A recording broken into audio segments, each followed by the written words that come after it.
আপনার রাশিতে প্রবেশ করছে কেতু এবং মঙ্গল। এর ফলে ক্ষোভের প্রকাশ, ক্রোধের প্রকাশ ঘটতে দেখতে পাবো। ডিসিশন নেওয়ার ক্ষেত্রে সমস্যা তৈরি হতে পারে। অপরদিকে আবার ঢাইয়া শুরু হয়ে গেছে, তাই সিংহ রাশি বা সিংহ লগ্নের জাতক কিংবা জাতিকাদের কিছুটা সংকটের মধ্যে থাকতে হচ্ছে। নমস্কার, আমি সুজিত। আমার ইউটিউব চ্যানেলের সবাইকে স্বাগত জানাই।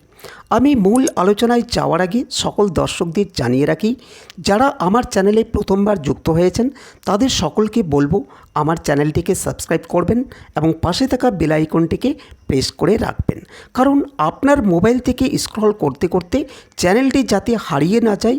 এছাড়া স্ক্রিনের মধ্যে আমার যে নাম্বারটি দেখতে পাচ্ছেন সেই নাম্বারে কল বা হোয়াটসঅ্যাপ করে আমার সাথে যোগাযোগ করতে পারেন। আমার প্রত্যেকটি আলোচনা হবে দীর্ঘ এবং বিস্তারিত, তাই সময় সাপেক্ষ ধরে আমার আলোচনাটি শুনবেন।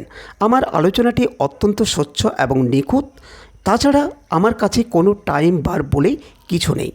আপনার এবং আত্মীয় স্বজনদের যে কোনো রকম সমস্যা থাকলে আমার সাথে যোগাযোগ করতে পারেন। আমি অনলাইন এবং অফলাইন দুটোই কাজ করে থাকি এবং 100% গোপনীয়তা মেনটেন করে আলোচনাটি করা হয়। চলুন আলোচ্য বিষয়ে প্রবেশ করা যাক। প্রথমেই বলবো, শনিদেব মিনে প্রবেশ করে গেছেন 29শে মার্চ 2025-এ। রাহু, কেতু, বৃহস্পতি এদের ক্ষেত্রেও পরপর চেঞ্জ ঘটেই চলেছে। মঙ্গল কর্কট থেকে 7ই জুন সিংহ রাশিতে প্রবেশ করেছেন। 28শে জুলাই সিংহ রাশি ত্যাগ করে কন্যা রাশিতে প্রবেশ করবেন। এর ফলে জুন, জুলাই, আগস্ট এই 3 মাসে আপনাদের জীবনে কিছু পরিবর্তন নিয়ে আসবে। আজকের আলোচ্য বিষয় থাকছে সিংহ রাশি সম্পর্কে। সিংহ রাশি, সিংহ লগ্নের মানুষজন এই গ্রহের সঞ্চারগুলির কারণে কতটা লাভান্বিত হবেন সেটাই এখন খুঁজে বের করবার চেষ্টা করব। কালপুরুষের পঞ্চম রাশি সিংহ এবং রবির দ্বারা প্রভাবিত অগ্নিতত্ত্বের স্থির প্রকৃতির এই রাশি, এই রাশিতে প্রবেশ করছে কেতু এবং মঙ্গল। এর ফলে ক্ষোভের, ক্রোধের বহিঃপ্রকাশ সেটা আমরা দেখতে পাব। ডিসিশন নেওয়ার ক্ষেত্রে সমস্যা তৈরি হতে পারে। অন্যদিকে সিংহের ক্ষেত্রে আবার ঢাইয়া শুরু হয়ে গেছে, তাই সিংহ রাশি বা লগ্নের জাতক বা জাতিকারা কিছুটা সংকটের মধ্যেই রয়েছেন। এই ভয় আপনাদের ক্ষেত্রে কতটা যুক্তিযুক্ত, এই ধরনের নানান প্রশ্ন আমাদের মধ্যে রয়েছে, তারই উত্তর এখন আপনাদের সামনে তুলে ধরব। সবথেকে বড় কথা হচ্ছে, আপনার রাশি সাপেক্ষে একাদশে দেবগুরু বৃহস্পতি রয়েছেন। জুন, জুলাই, আগস্ট এই 3 মাসেই সিংহের একাদশে দেবগুরু বৃহস্পতি থাকছেন। তাই সমস্ত সমস্যার একক সমাধান করার ক্ষমতা সেই বৃহস্পতির রয়েছে এবং এই বৃহস্পতির অতিচারী বৃহস্পতির গতি যথেষ্ট বেশি। তার কারণ দেবগুরু বৃহস্পতির ফলদান ক্ষমতা এটাও যথেষ্ট বেশি থাকছে। রাশিচক্র নিয়ন্ত্রণ করবার ক্ষমতা সেটাও যথেষ্ট বেশি থাকছে। তাই এই 3 মাস নিশ্চিন্তে নির্ভাবনায় থাকা যায়। সমস্যা আসলে তার সমাধান সূত্র কিন্তু আপনার কাছেই রয়েছে। সেই সমাধান সূত্র দেবেন দেবগুরু বৃহস্পতি। কিন্তু কী কী সমস্যা আসতে পারে, সমাধান কোন কোন দিক থেকে আসবে, সেটা নিয়ে এবার ডিসকাশন করা যাক। প্রথমেই বলবো, একাদশে বৃহস্পতি সিংহ রাশির জাতক বা জাতিকাদের সাফল্যকে কিছুটা ত্বরান্বিত করার চেষ্টা অবশ্যই করবে। এই সময় আপনি যে যে সিদ্ধান্তগুলি নেবেন সেইগুলি সম্পর্কে আপনাকে একটু ভাবতে হবে। কী করছেন, কী ঘটতে চলেছে, কিভাবে এগোচ্ছেন, এই প্রত্যেকটি ধাপ এটি আপনাকে রিয়ালাইজড করতে হবে। এই প্রত্যেকটি ধাপ সম্পর্কে আপনাকে কিছুটা সচেতন হতে হবে। কিভাবে আপনার উদ্দেশ্য বা পরিকল্পনাকে বাস্তবে রূপায়িত করবেন, তার জন্য একটা প্রপার গাইডলাইন রূপায়িত করবেন, তার জন্য একটা প্রপার গাইডলাইন থাকে। ডাইভার্টেড হওয়ার সম্ভাবনা, ডিস্ট্র্যাক্টেড হওয়ার সম্ভাবনা এটা কিন্তু খুবই বেশি।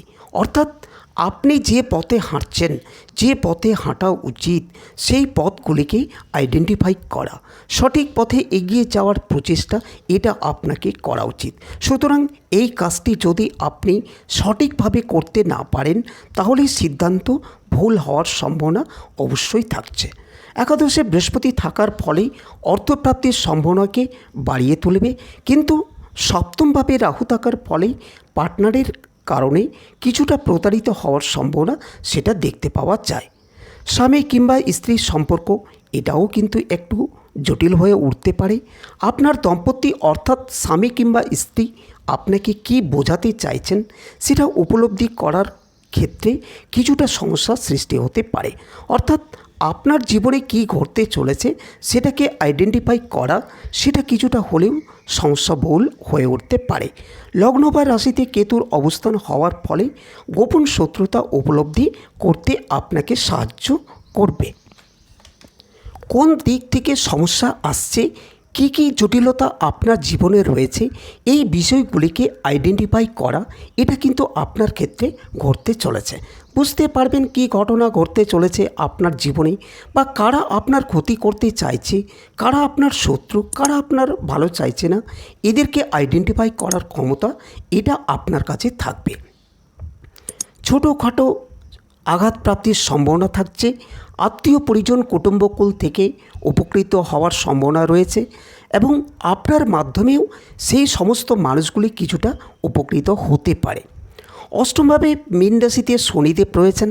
এর ফলে সিংহ রাশির মানুষদের মূত্রনালীর সম্ভাবনা, শরীরের বাম পার্শ্বে পীড়া বা আঘাতপ্রাপ্তির সংযোগ, হাঁটুর নিচের অংশে অল্প স্বল্প চোটাঘাত লাগার সম্ভাবনা অবশ্যই থাকছে এবং 3 মাস আপনাকে খুব সাবধানে থাকতে হবে, কারণ এই সময় মঙ্গলের দৃষ্টি শনির ওপর পড়েছে। প্রথমে মঙ্গলের অষ্টম দৃষ্টি, তারপরে মঙ্গলের সপ্তম দৃষ্টি শনির উপরে থাকছে। এই সময় কিন্তু সমস্যা বাড়তে পারে, তাই যথেষ্ট সাবধানে আপনাকে থাকতেই হবে। বিহেভিয়ার অ্যাগ্রেসিভ হলেও নিজের ওপর নিয়ন্ত্রণকে খোয়ানো যাবে না। নতুন ব্যবসা, নতুন কর্ম ইত্যাদির প্রতি অ্যাটাচমেন্ট বাড়তে দেখতে পাওয়া যাবে। সিংহ রাশির জাতক বা জাতিকাদের গৃহের পরিবর্তন তার একটা সুযোগ আসবে এবং নতুন বাড়ি, নতুন ফ্ল্যাট ইত্যাদি সংক্রান্ত মানসিকতা প্রথম দিকে বাড়তে দেখা যাবে। যেহেতু চতুর্থপতি মঙ্গল লগ্নে অবস্থান করছে, সেই কারণে সিংহ রাশির মানুষদের গৃহের প্রতি আকর্ষণ সৃষ্টি হতে দেখতে পাওয়া যাবে। এবার বাড়বে সমস্যা।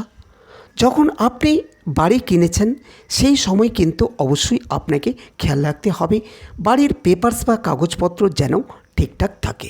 কাগজপত্র ঠিকঠাক না থাকলে কি আপনি সমস্যায় পড়তে পারেন। সুতরাং বাড়ির কাগজপত্র যেন প্রপার ঠিকঠাক থাকে, সেই চিন্তা, সেই ভাবনা আপনাকে অবশ্যই করতে হবে। অর্থনৈতিক ক্ষেত্রে সাফল্য আসার একটা সম্ভাবনা দেখতে পাওয়া যায়। পেশাগত অস্থিরতা থেকে নিজেকে দূরে সরিয়ে রাখার চেষ্টা অবশ্যই করতে হবে। যান্ত্রিক গোলযোগ ঝামেলায় পড়তে পারেন সিংহরাশির মানুষরা। এই সময় কোনো সেকেন্ড হ্যান্ড গাড়ি কেনা এটা কিন্তু অ্যাভয়েড করার চেষ্টা করতে হবে। তবে যারা বাড়ি, ফ্ল্যাট ইত্যাদি কিনতে চাইছেন তারা কিন্তু রিসেল ফ্ল্যাট কিনতে পারেন। গোপন বিষয় প্রকাশিত হওয়ার সম্ভাবনা যেমন রয়েছে, ঠিক তেমনভাবেই এমন কোনো বিষয় আপনার জীবনে আসতে পারে যেটা গোপন রাখার প্রয়োজনীয়তা রয়েছে। এমন কোনো কাজ আপনি করে ফেলতে পারেন যেটা গোপন রাখা অত্যাবশ্যক হয়ে পড়েছে, যেটা আপনাকে গোপন রাখতেই হবে। এমন কোনো ঘটনা কিন্তু আপনার সঙ্গে ঘটতে পারে। খেয়াল রাখতে হবে, নিজের উপরে নিয়ন্ত্রণ রাখতে হবে এবং সমস্ত রকম অনৈতিক কাজকর্ম যেটার দ্বারা মান সম্মান যশ এগুলোকে কিছুটা ডিস্টার্ব করতে পারে সেটাকে অ্যাভয়েড করার চেষ্টা করতে হবে। কর্মক্ষেত্রে সেই সমস্ত মানুষরা আপনার বিরুদ্ধে যেতে পারেন যাদের জন্য একটা সময় অনেকটাই করেছেন, সেই সমস্ত মানুষরা এবার আপনার বিরুদ্ধে চলে যাবে। পেশাগত অস্থিরতা, অশান্তি সেগুলো থেকে নিজেকে একটু দূরে সরিয়ে রাখার চেষ্টা অবশ্যই করতে হবে। ভাবনা চিন্তার গভীরতা বাড়তে দেখা যাবে। এই সময় নবমপতি, চতুর্থপতি রাজযোগ কারক গ্রহ মঙ্গল আপনার লগ্ন বা রাশির উপরে থাকবে। তার উপরে সে আপনার দ্বিতীয় প্রবেশ করবে, এটা অবশ্যই আপনার জন্য পজিটিভ।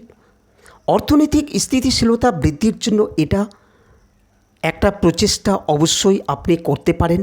নিজেকে আরেকটু স্ট্রং পজিশনে নিয়ে আসবার ক্ষমতা সেটা আপনার ক্ষেত্রে দেখতে পাওয়া যাবে। সাবধানতা অবলম্বন করতে হবে। আগুন, বিদ্যুৎ এবং তার সঙ্গে সঙ্গে ধারালো অস্ত্র থেকে নিজেকে নিয়ন্ত্রণ রাখা, নিজেকে আরেকটু ভালো রাখার প্রচেষ্টা অবশ্যই আপনাকে করা উচিত। ধীরে সুস্থে আপনার অগ্রগতির প্রয়াস এটা অবশ্যই আপনাকে করতে হবে। কখনো কখনো রাজনৈতিক সক্রিয়তা, অ্যাক্টিভ পলিটিক্স পার্টিসিপেট করবার প্রচেষ্টা প্রবণতা ইত্যাদি বাড়তে পারে। এই সমস্ত ক্ষেত্রে নিজেকে নিয়ন্ত্রিত অবস্থায় রাখার চেষ্টা অবশ্যই আপনার করা উচিত। ধীরে ধীরে আপনি নিজের জীবনকে যথেষ্ট সুন্দর করে তুলতে সক্ষম হবেন, যথেষ্ট গুছিয়ে নিতে সক্ষম হবেন আপনি। মোটের ওপর আগামী 3 মাস সিংহ রাশি বা সিংহ লগ্নের মানুষদের জন্য যথেষ্ট স্টেবল হতে চলেছে এবং এই সময় আপনি ডেভেলপ করতে পারবেন। এই সময় আপনার চোখ কান নজর খোলা রাখতে হবে এবং যা কিছু সমস্যা জীবনে আসুক না কেন সেটাকে গভীরভাবে পর্যালোচনা করতে হবে।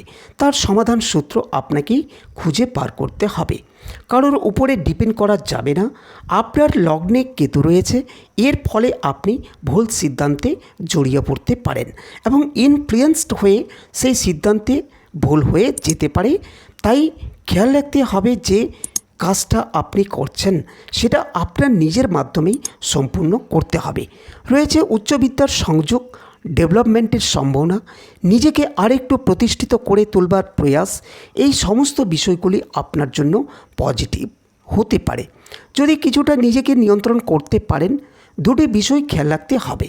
চতুর্থপতি নবমপতি মঙ্গল সে আপনার লগ্নে, পঞ্চমপতি বৃহস্পতি তিনি আপনার একাদশে, আপনার রাশিচক্র এটি কিন্তু ব্যালেন্সড কন্ডিশনে রয়েছে। এই সময় যদি বড় সমস্যা আসে তখন বুঝে নিতে হবে যে গ্রহের অবস্থান অথবা দশা, আপনার ব্যক্তিগত জন্মকুণ্ডলীর অবস্থান, এই ট্রানজিট, এই গোচর, এই সঞ্চার এরা পরস্পরের পরিপন্থী। সেই ক্ষেত্রে আপনার সমস্যা ফেস করতে হচ্ছে। সেই সমস্ত ক্ষেত্রে আপনাকে যে কোনো জ্যোতিষ বন্ধুর পরামর্শ গ্রহণ করতে হবে। যেহেতু লগ্নে কেতু এবং অষ্টমে শনিদেব অবস্থান করে রয়েছেন, বহু মানুষের মধ্যে স্পিরিচুয়াল অ্যাটাচমেন্ট বাড়বে, জ্যোতিষতন্ত্র আধ্যাত্মিক বিষয়ের প্রতি আগ্রহ বাড়বে। যদি মনে হয় আমার সাথে যোগাযোগ করবেন তাহলে স্ক্রিনের উপরে দেওয়া নাম্বারটিতে কল বা হোয়াটসঅ্যাপ করে নাম নথিভুক্ত করে অনলাইনে পেমেন্ট করতে পারেন।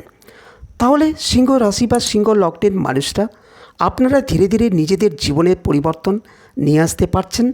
এই গ্রহের সঞ্চার আপনাদের জন্য পজিটিভ অবশ্যই হতে চলেছে। নিশ্চিন্তে নির্ভাবনায় নিজের জীবনের লক্ষ্যমাত্রা স্থির করে এগিয়ে চলার চেষ্টা, সেলফ মোটিভেশন, এটা আপনাকে অর্জন করতেই হবে। নিজের জীবনকে নিজের মতো করে গঠন করতে হবে। তাহলে আজকের আলোচনা আর দীর্ঘায়িত না করে এখানে সমাপ্ত করলাম। আপনারা ভালো থাকবেন, সুস্থ থাকবেন। ধন্যবাদ।